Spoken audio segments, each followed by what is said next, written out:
Certainly you did. You told me about Holmes and his book. Do you remember? It was like an answer to prayer.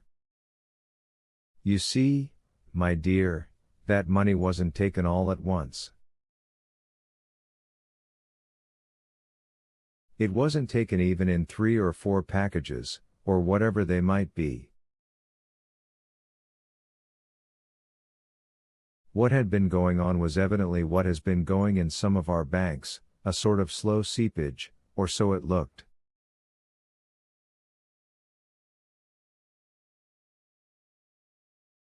That meant somebody who had pretty steady access to the chest, so the first thing the police went after was the servants, particularly the upstairs maid, Peggy.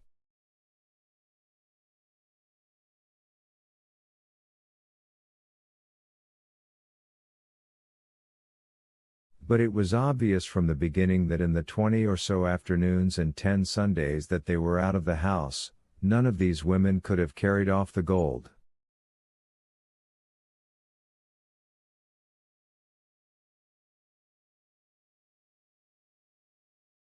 Add an evening out each week for good measure, and you'll see that, all other things being equal, chances at the chest and so on, any one of them would have had to carry each time several pounds of gold coins.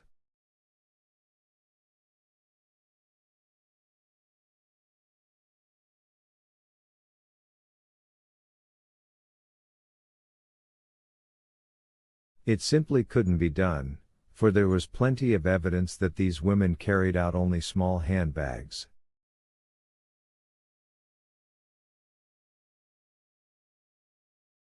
That is, unless some one of them had an outside accomplice. We considered that, but the 2 older women seemed to have no outside life at all, and Peggy's mother we found to be a widow named McMullen who kept a highly respectable lodging house on Liberty Avenue.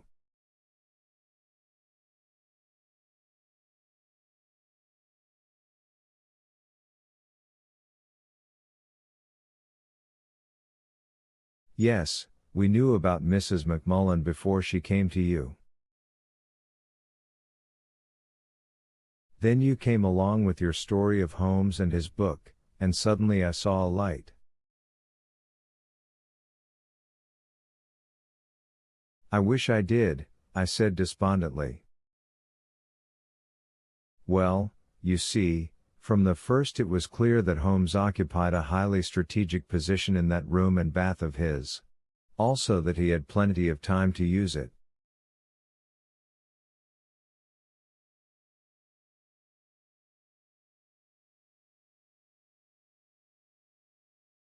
And Holmes wasn't tearing leaves out of a book. He was cutting them, 1 or 2 at a time.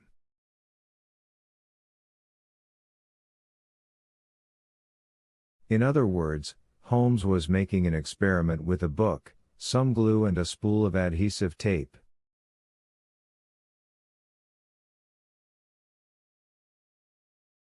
I see, I said slowly. He was making a box out of a book. Precisely. His experiment proved that, given a fair-sized book, it could be made to hold a good bit of flat gold money or currency.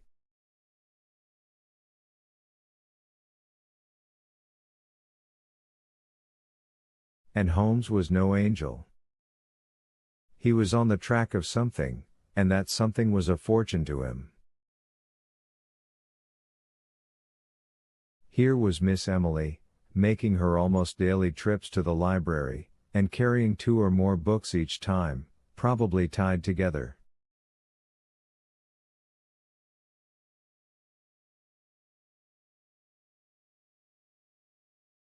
He had access to the McMullen house, too, through Peggy. He almost certainly knew that Miss Miriam was Emily and the papers had told him that the gold had not been found.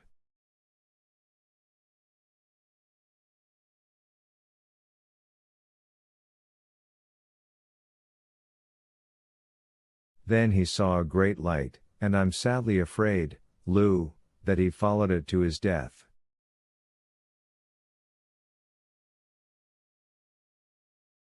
He told me then about the cottage, and about the conclusion he had come to as to how Holmes had met his end.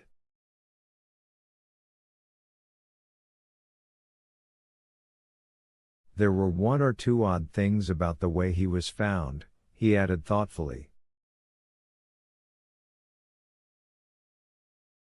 They're rather hard to explain.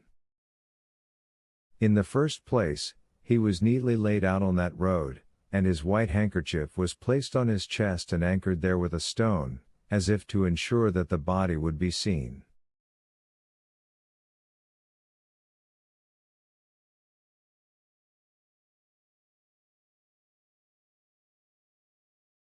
Then again, the autopsy showed nothing that would indicate that he had been struck down and then deliberately run over.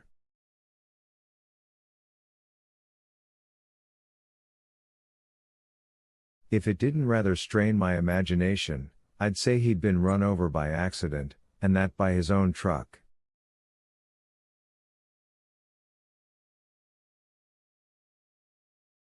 But he added, after a pause, "We have to remember this, of course, little Lady Lou, and maybe it will make you more careful."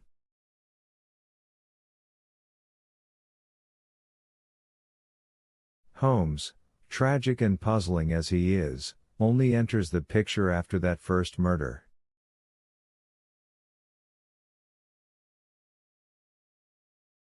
In a sense, he was only an interruption. He interfered with a carefully laid plan, much as did Margaret Lancaster the other morning.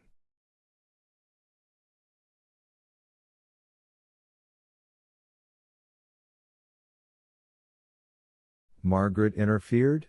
I asked. How did she interfere? She sent away the bird cage, he said, rising and smiling down at me. And the cage had Emily's keys in it. Do you see? Holmes didn't need those keys, not enough at least to kill her to get them. But somebody else did. When we know who that is. Across at the Lancasters the front door had opened, and a broad beam of light gleamed out on the trees and the walk.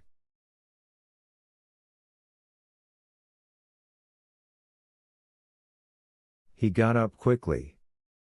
Just one question, Lou, he said, and we'll have to be quick. After Mrs. Lancaster's murder somebody burned what might have been a photograph, on very heavy board, one of the old types of mountings.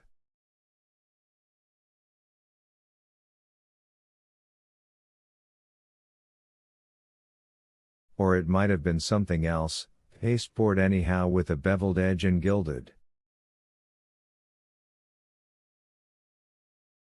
Does that mean anything to you?